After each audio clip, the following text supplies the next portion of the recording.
श्री गणपती अथर्वशीर्ष। हरि ओम नमस्ते गणपतये।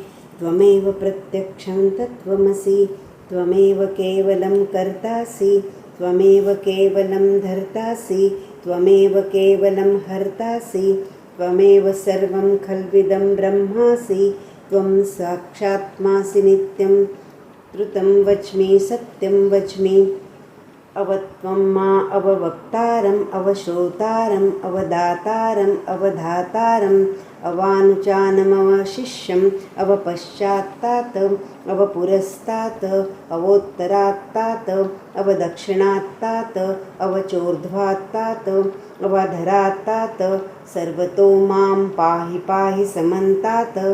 त्वं वाङ्मयस्त्वं चिन्मय त्वमानन्दमयस्त्वं ब्रह्ममय त्वं सच्चिदानन्दाद्वितीयोऽसि, त्वं प्रत्यक्षं ब्रह्मासि, त्वं ज्ञानमयो विज्ञानमयोऽसि। सर्वं जगदिदं त्वत्तो जायते, सर्वं जगदिदं त्वत्तिष्ठति, सर्वं जगदिदं त्वयि लयमेष्यति, सर्वं जगदिदं त्वयि प्रत्येति। त्वं भूमिरापो नलो नीलो नमः, त्वं चत्वारि वाक्पदानि, त्वं गुणत्रयातीतः, त्वं देहत्रयातीतः, त्वं अवस्थात्रयातीतः, त्वं कालत्रयातीतः, त्वं मूलाधारस्थितोऽसि नित्यं, त्वं शक्तित्रयात्मकः।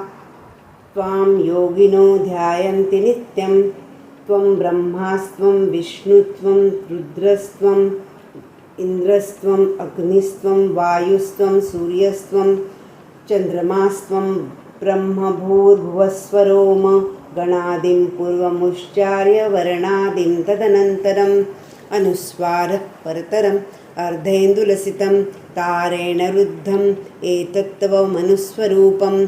गकारो पूर्वरूपम् अकारो मध्यमरूपम् अनुस्वारश्चान्त्यरूपं बिन्दुरुत्तररूपं नादसन्धानं संहिता संधिः सैषा गणेशविद्या गणकऋषिः निच्रुतगायत्री छन्दः गणपतिर्देवता।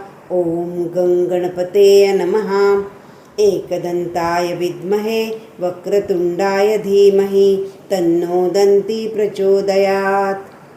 एकदन्तं चतुर्हस्तं पाशमङ्कुशधारिणं रदं च वरदं हस्तैर्बिभ्राणं मूषकध्वजं रक्तलम्बोदरं शूर्पकर्णकं रक्तवाससं रक्तगन्धानुलिप्ताङ्गरक्तपुष्पे सुपूजितं भक्तानुकम्पिनं देवं जगत्कारणमुच्यतम् आविर्भूतं च सृष्ट्याद्यो प्रकृते पुरुषात् परम् एवं ध्यायति यो नित्यं स योगिशोगिनां वरम्।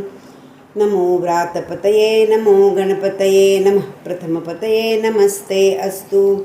लम्बोदराय एकदन्ताय विघ्ननाशिने शिवसूताय श्रीवरदमूर्तये नमो नमः।